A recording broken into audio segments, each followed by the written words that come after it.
October 21ஆம் தேதிக்கான ஜீவ ஊற்று ஒரு நிமிட வேத தியானம். எசேக்கியேல் 37:27. என் வாசஸ்தலம் அவர்களிடத்தில் இருக்கும், நான் அவர்கள் தேவனாயிருப்பேன், அவர்கள் என் ஜனமாயிருப்பார்கள் என்பதே.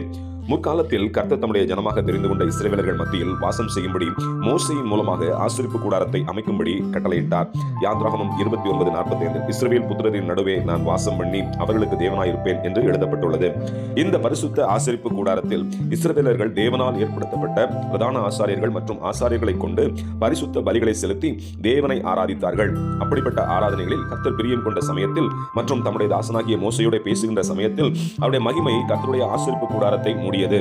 ஆசரிப்பு கூடாரத்திற்கு பின் சாலமோன் ராஜாவால் சினகாக் என்று சொல்லக்கூடிய யூத தேவாலயத்தை கட்டினார்.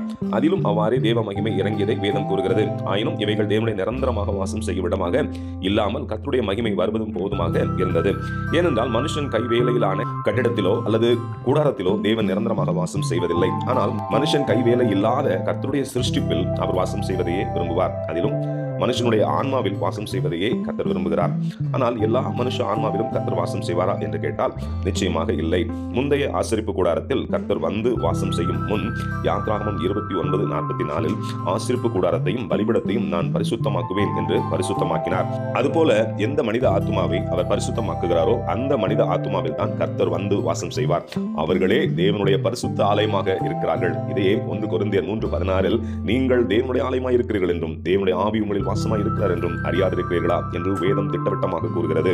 கிறிஸ்து இயேசுவின் ரத்தத்தால் பரிசுத்தமாக்கப்பட்ட யாவரும் அவருடைய சொந்த பரிசுத்த ஜனமாக இருக்கிறோம். கர்த்தர் நமக்குள் வந்து வாசம் செய்கிறார். ஆமென். அல்லேலூயா.